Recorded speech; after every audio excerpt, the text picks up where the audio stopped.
우리 매해 첫 해는 우리 자유교회 이야기를 반복해서 전하도록 하겠습니다. 자유교회는 2005년 3월 1일 서울시 종로구 창신동에서 몇몇의 성도와 함께 예배함이 그 시작이었습니다.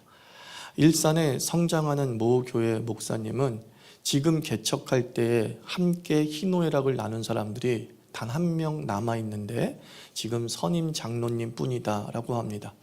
그 이유에 대해서 우리와 비슷한 상황을 말합니다.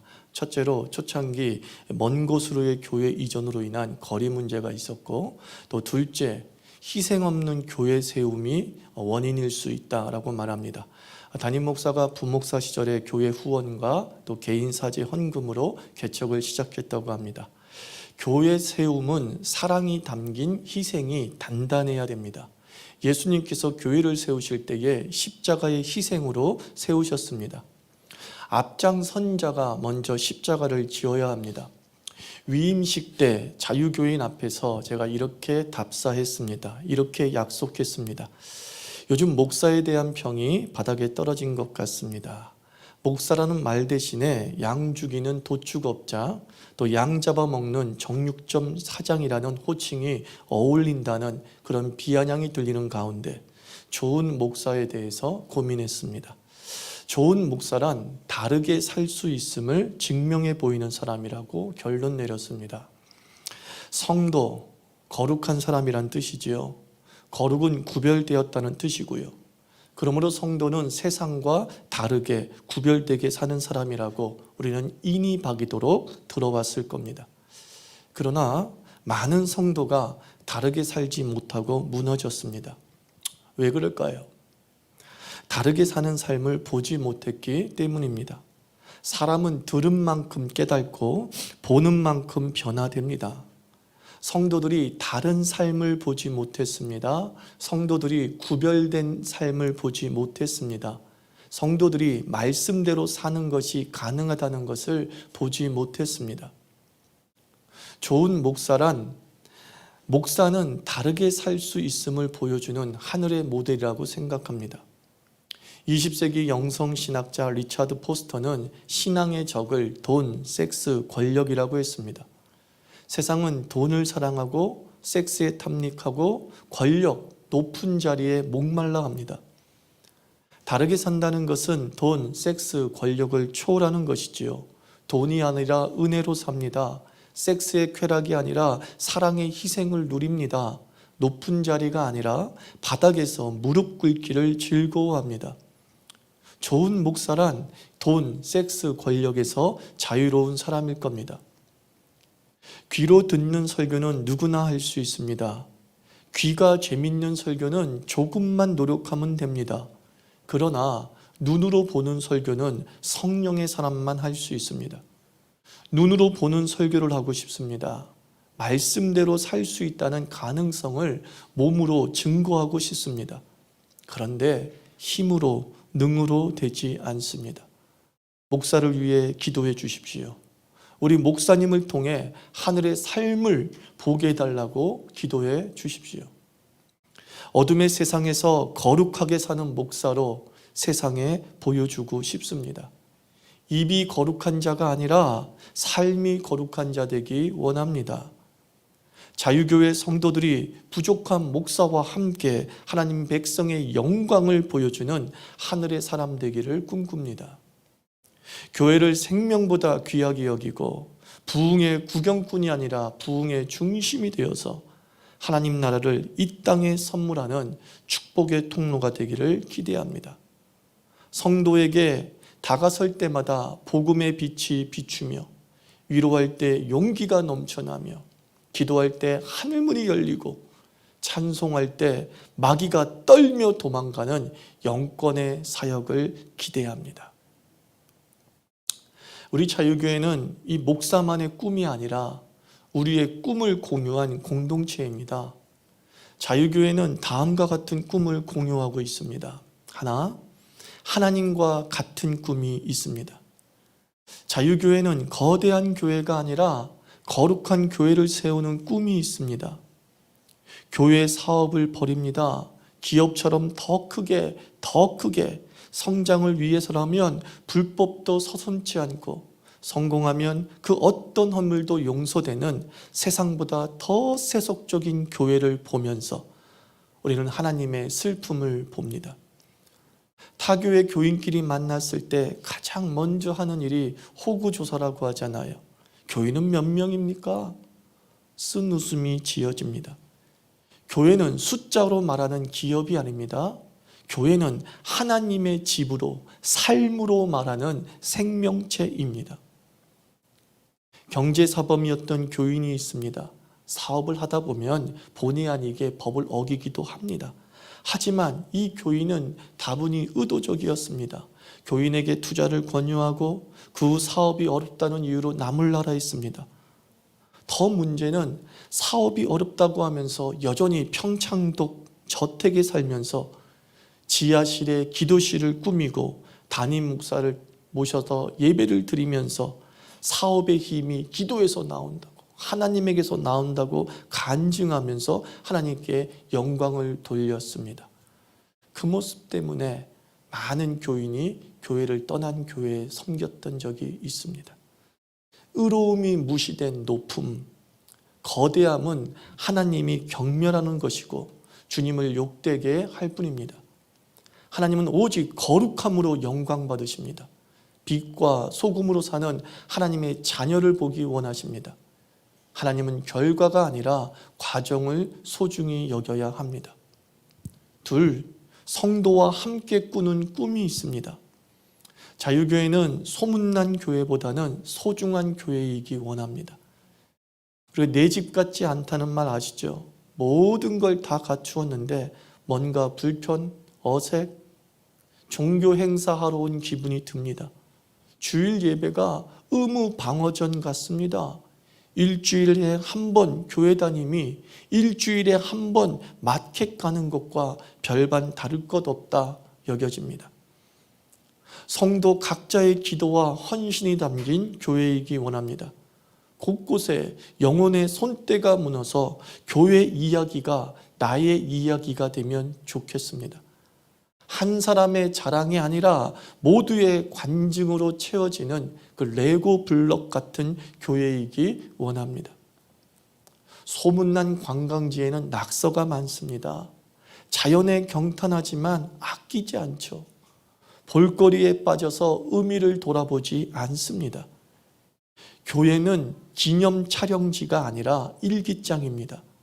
하루하루의 내 삶이 담긴 사춘기 감성이 담기고 청년의 열정과 좌절이 담긴 일기장 같은 교회였으면 좋겠습니다. 비록 다락방 한 켠 먼지를 덮어쓰고 있어도 가끔 열어보면서 미소 짓는 그런 낡은 일기장과 같은 교회를 꿈꿉니다. 소문난 곳은 기억의 데이터로 남지만 소중한 곳은 추억의 앨범이 됩니다. 사진첩마다 소중한 사람이 아물거리는 그 기억을 선명하게 하잖아요. 사람이 소중하고 사람이 추억이 되는 교회였으면 좋겠습니다. 교회는 건물이 아니라 사람임을 잊지 않아야겠습니다. 평생 교회를 세우는 것이 꿈이었던 시대, 그 시대의 교회 세움은 교회당을 세우는 것이었습니다. 결코 폄하할 수 없습니다만 교회 세움은 사람 세움입니다. 교회를 쓸고 닦는다는 말은 곧 사람을 아끼고 성도를 빛낸다는 말입니다. 바울은 내가 영혼을 얻기 위해서라면 내가 가진 모든 것을 낭비라고 여길 정도로 다 쓰겠다고 했습니다. 모든 힘이 물질이 아니라 생명에 집중하도록, 선전이 아니라 나눔에 쓰여지도록, 그래야 내 인생이 되는 소중한 교회를 세울 수 있습니다. 셋, 한 사람을 향한 꿈이 있습니다. 자유교회는 고독한 교회가 아니라 고요한 교회를 꿈꿉니다. 사람은 셋 이상 모이면 편가르고 왕따시킵니다. 수다로 제잘거려야 할 교회가 험담으로 시끄럽습니다. 서로 닮음을 찾기보다 서로 다름을 찾아서 선 긋고 국경 분쟁에 휘말립니다. 같은 아파트에 사는데도 너는 30평짜리, 나는 50평짜리. 같은 동네에 사는데도 너는 타워팰리스, 나는 임대주택. 사랑하면 알지요. 사랑은 집요하게 같음을 찾는다는 것을. 너도 파란색 좋아하니? 나도 좋아하는데. 너도 스몰 웨딩주의야? 나도 스몰 웨딩주의야. 너도 100번 버스 타니? 나도 100번 버스 타고 있는데. 사랑은 어떻게든 같은 것을 찾고 닮은 것을 찾아 사랑함을 입증하려 합니다. 나 닮았다는 소리를 들으면 너무 기분 좋은 것, 사랑하고 있는 거죠. 군중 속의 고독이라는 말처럼 예배 속에 고독이 있습니다. 예수님은 서름당하는 이의 안식처였습니다. 버림받은 자의 친구였습니다. 한 사람이 실족할까 조심하며 배려하는 그 예수 제자 교회. 불평, 험담, 수군거림이 없는 고요한 평안이 넘치는 교회를 꿈꿉니다. 넷, 세상을 향한 꿈이 있습니다. 자유교회는 독점적 교회가 아니라 독립된 교회를 세우고 싶습니다. 복음은 세상을 위해 주신 하나님의 선물입니다. 교회는 복음을 담은 신적 기관입니다. 우리가 사는 마을과 동네에 줄 수 있는 최고의 선물은 교회입니다.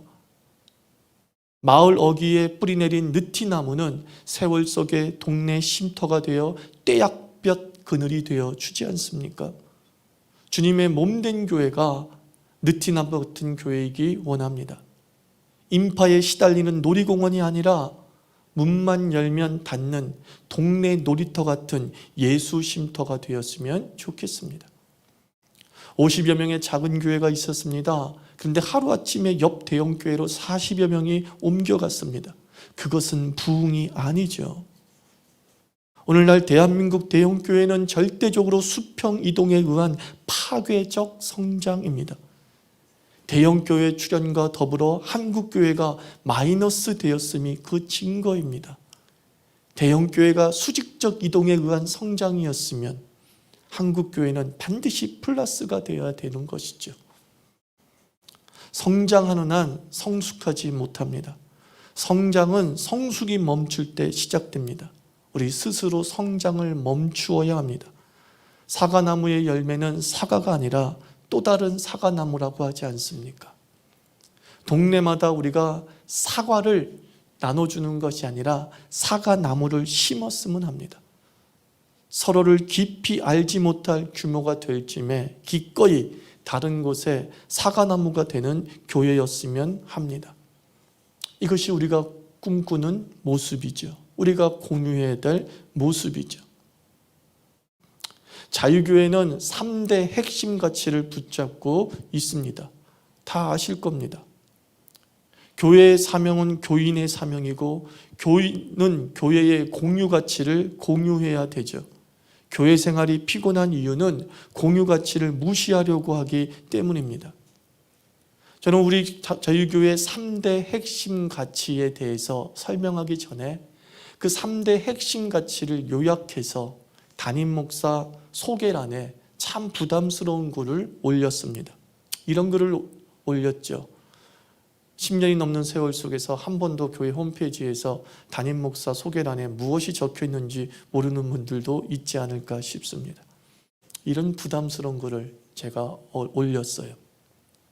자유를 꿈꾸는 목사, 사랑하기 위해 자유를 포기하는 목사.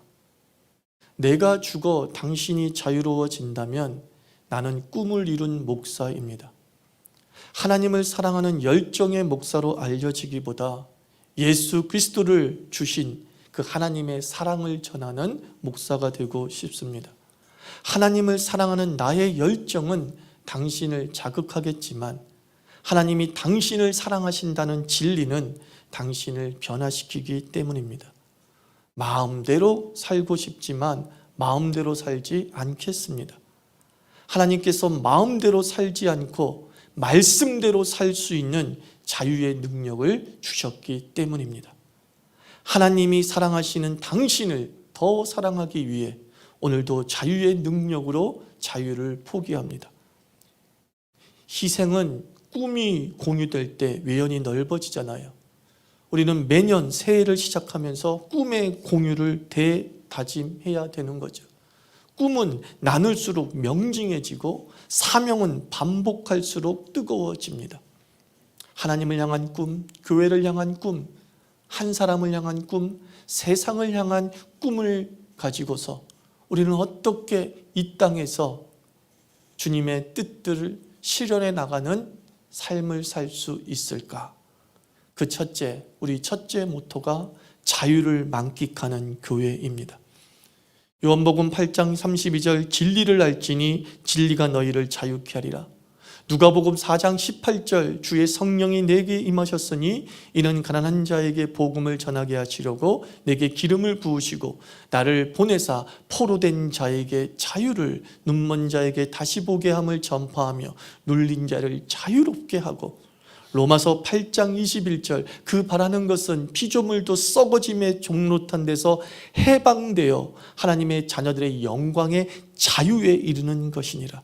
고린도후서 3장 17절 주는 영이시니 주의 영이 계신 곳에는 자유가 있느니라. 복음의 핵심이 무엇입니까? 자유예요. 예수 그리스도가 왜 죽으셨습니까? 자유를 주시기 위함이죠. 영화 쇼생크 탈출에서 누명을 쓴 주인공이 감옥을 탈출하면서 팔을 벌려서 그 비를 맞으면서 하늘을 우러러 자유를 만끽하는 그 모습이 제 눈앞에 선합니다. 자유할 때 사람은 제일 밝고 활기찹니다. 세상살이가 뜻대로 되지 않습니다. 세상살이가 답답하죠. 자유를 잃었기 때문입니다. 모든 것에 자유하면 세상살이도 신이 납니다. 자유교회는 예수님이 주신 그 자유의 소중함을 누리는 것에 우선을 두는 거죠. 예수님은 모든 사람이 자유할 수 있는 능력을 주셨습니다. 예수님을 믿으면 타락한 죄인이 아니라 거룩한 의인으로 세상을 뒤엎는 변혁자가 될 수 있습니다. 예수님은 모든 사람이 상처와 상실에서 자유할 수 있는 능력을 주셨습니다. 작은 비난에도 마음이 무너지면 삶도 힘들기 마련이죠. 그러나 예수님과 동행하는 삶을 사는 자에게는 상처, 상실을 극복하고 이기는 거죠. 작은 바늘 같은 공격에도 무덤하게 견뎌내면서 여유를 부릴 수 있는 거죠. 예수님은 모든 사람이 스스로 선택할 수 있는 능력을 주셨습니다. 세상은 통제, 감시, 폭력, 낙오라는 굴레로 인간의 자유의지를 억압합니다. 예수님의 정신은 나를 나답게 만들어줍니다. 끌려가는 노예가 아니라 이끌어가는 자유인, 그것이 예수님이 우리에게 주신 선물이죠. 그러므로 우리는 이렇게 자유를 만끽합니다. 자유란 예수님의 사역을 계승하는 거예요. 주의 성령이 내게 임하셨으니 이는 가난한 자에게 복음을 전하게 하시려고 내게 기름을 부으시고 나를 보내사 포로된 자에게 자유를, 눈먼 자에게 다시 보게 함을 전파하며 눌린 자를 자유롭게 하고 주의 은혜를 전파하게 하려 하심이라. 이 자유의 사역을 계승하는 것이 자유를 만끽하는 첫 번째 요소인 거죠.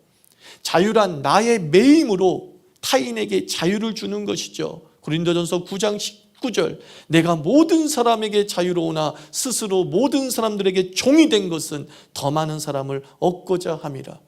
다른 사람 밑으로 들어갈 수 있는 사람이 자유로운 사람이라는 증거죠. 자유란 사랑하기 위해 종이 되는 거죠. 갈라디아서 5장 13절 형제들아 너희가 자유를 위하여 부르심을 입었으나 그러나 그 자유로 육체의 기회를 삼지 말고 오직 사랑으로 서로 종노릇하라. 자원하는 종이면 그 사람은 자유로운 사람인 거예요. 스스로 내 의지로 그 사람 발 앞에 무릎을 꿇을 수 있다면 그 사람은 자유한 사람이다 라고 말하는 거죠. 우리 두 번째 모토는 사랑이 느껴지는 교회죠. 사랑은 말이 아니라 행동입니다. 사랑한다고 말하기보다 따뜻한 포옹으로 표현하는 교회이기를 원하는 겁니다. 먼저 사랑은 누려야 됩니다. 수고하고 무거운 짐진 자들아 다 내게로 오라 내가 너희를 쉬게 하리라. 예수님은 뜨거운 사명을 주시기 전에 따뜻한 사랑을 주십니다. 풍성한 사랑을 누린 자만이 풍성한 사랑을 베풀 수 있습니다. 그러므로 우리 자유교회는 봉사하기 전에, 직분을 맡아 책임을 감당하기 전에 사랑을 듬뿍 받았으면 참 좋겠습니다. 또한 사랑은 포기하지 않는 거죠. 적자생존, 강한 자만이 살아남을 수 있는 세상은 악한 본능의 열매입니다. 교회는 거듭난 사람이 역사하는 곳입니다. 낙심자가 낙오자가 되지 않고 새 삶을 시작할 수 있다면 우리는 진정 사랑한 것입니다. 우리 자유교회에 낙심자가, 우리 자유교회에 낙오자가 발생하지 않는다면 우리는 사랑이 느껴지는 교회로서 잘 살고 있다라고 평가할 수 있겠죠. 우리는 결코 당신을 잊지 않습니다. 자유교인은 내 마음에 그리운 이름입니다. 이 고백이 충만한 교회가 될 때 사랑이 느껴지는 모토를 이루어 나가는 거죠. 또한 사랑은 더 좋아지는 겁니다. 우리가 옛날 유행가 가사에 사랑을 하면은 예뻐져요. 사랑하면서 더 나빠질 수 없습니다. 건강한 사랑은 건강한 사람을 키웁니다. 어제 제 아들과 딸이 펜트하우스라는 드라마를 1편부터 정주행하고 있더라고요. 거기서 보면 다 어른부터 아이까지 다 말라 비틀어진 캐릭터들이에요. 정상의 캐릭터가 하나도 없어요. 아이들이 왜 그럴까? 부모 때문이에요. 부모가 제대로 사랑을 못 해줘요. 아름다운 사랑을 못 해줘요. 제대로 된 사랑이 아이들에게 심어지지 않았을 때 그 아이도 동일하게 악해지는 모습을 펜트하우스를 통해서 봅니다. 저는 너무 그 드라마의 톤이 너무 높아가지고 몇 번 보다가 못 보겠다 내가 그랬어요. 처음부터 끝까지 쏠 이상의 대사만 쳐나가요. 아이든 어른이든 관계 속에서 사랑이 전혀 없는 드라마 펜트하우스예요. 사랑은 뭐라고요? 더 좋아지는 거죠. 건강한 교회 안에 있는 성도는 더 좋아지는 인격자가 되고 자녀를 출산하는 그 젊음을 유지하는 줄 믿습니다. 그러므로 사랑하려면 우리는 자유를 포기해야 되죠. 사랑이란 성장하는 것이죠. 모유를 생산하는 어미만이 아이를 키울 수 있습니다. 사랑은 사랑할 줄 아는 한 사람을 키우는 것이죠. 10자식 한 부모 못 섬기지만 한 부모 10자식 키울 수 있습니다. 왜? 사랑이 있기 때문에. 무엇보다 사랑이란 초신자를 위한 환경을 만드는 거죠. 또한 사랑이란 낙심자가 낙오자가 되지 않도록 끝까지 책임지는 거죠.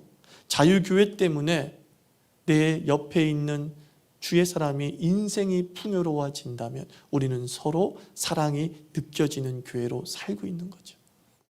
셋째 모토가 무엇입니까? 미래를 물려주는 교회.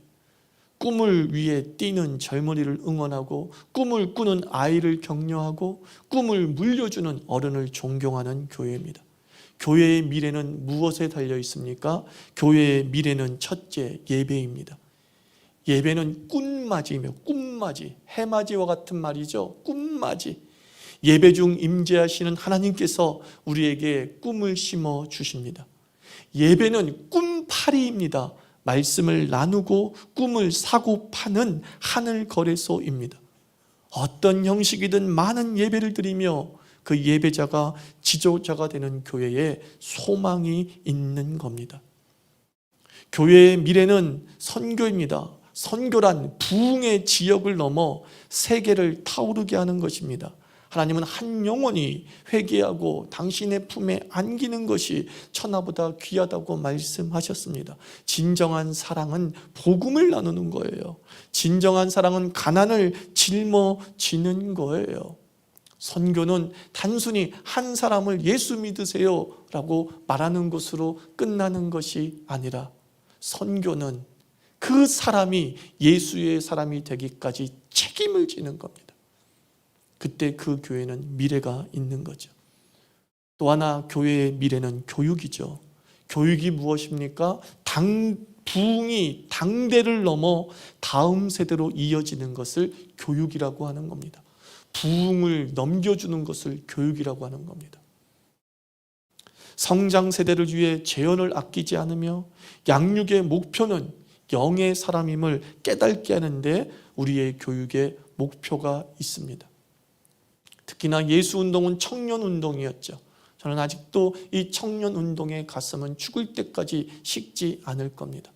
예수님의 제자는 20대 내지 30대였습니다. 초대교회 역시 젊은 교회였습니다.